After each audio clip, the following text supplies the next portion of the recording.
বাংলার মানুষের বিবেক জাগ্রত হচ্ছে দেরি হলেও ধীরে ধীরে। তারাও ঘরে ঢুকে যেতে পারত। এই সমস্ত ঘরের ছেলেমেয়েরা যারা আন্দোলন করছে তারা কেউ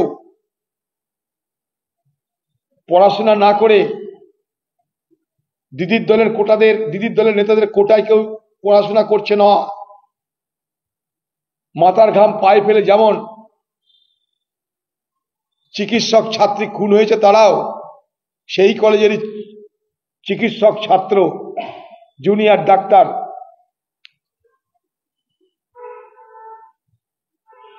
আজকে তাদের এই আন্দোলন সারা বাংলাকে পথ দেখিয়েছে। তাই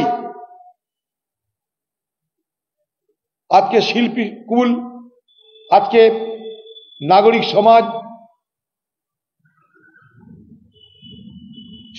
আজকে নাট্য সমাজ, সব ধরনের মানুষ, from all works of life, সমাজের সব ধরনের মানুষ আজকে সেই আন্দোলনকারীদের সমর্থন করছে। বাংলার মুখ্যমন্ত্রী মমতা ব্যানার্জিকে বলবো, বিধানসভার মধ্যে ফাঁসির আইন এবং সে আইনকে নিয়ে মিথ্যা, মনমোহিনী এবং অতিভাষণ দেওয়ার আগে আপনার বংশবদ এই আরজিকর কাণ্ডের তদন্তের বিভ্রান্তি ঘটানোর, তদন্তকে বিপথে চালিত করার যিনি খলনায়ক, সেই বিনীত গোয়েলকে দেখা করতে আদেশ দিন। আপনার দলের লোকদের কদিন ধরে বিপ্লব করতে বলেন, ওতে লাভ হবে না। কাজের কাজ করে দেখান, নাটক করবেন না। বাংলা মানুষ নাটক নয়, আপনার কাজ দেখতে চাইছে, আপনার কাছে বিচার আশা করছে। তার পরিবারের লোকরাও বলেছে আপনি তাদের শত্রু নন, তারা আপনার কাছে বিচার চায়। আপনার দলের মধ্যে এই নিয়ে তুলকালাম চলছে।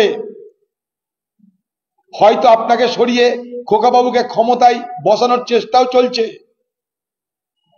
আপনি জানেন আর ঈশ্বর জানে আপনারা খোকাবাবুর মধ্যেকার কি সমঝোতা। তবে আপনার দলের মধ্যে ধুমায়িত হচ্ছে এই সরকারের বিরুদ্ধে ক্ষোভ, যা তীব্র থেকে তীব্রতর হচ্ছে। আজকে তৃণমূল নেতাদের বাড়ির ছেলে মেয়েরা তারাও কিন্তু আন্দোলন করছে, তাদের ঘরেও ছাত্র আছে, ছাত্রী আছে।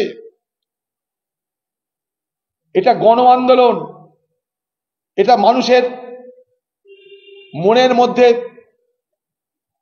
চাপা অসন্তোষ, চাপা ক্ষোভ, চাপা আক্রোশের এক স্বতঃস্ফূর্ত বহিঃপ্রকাশ।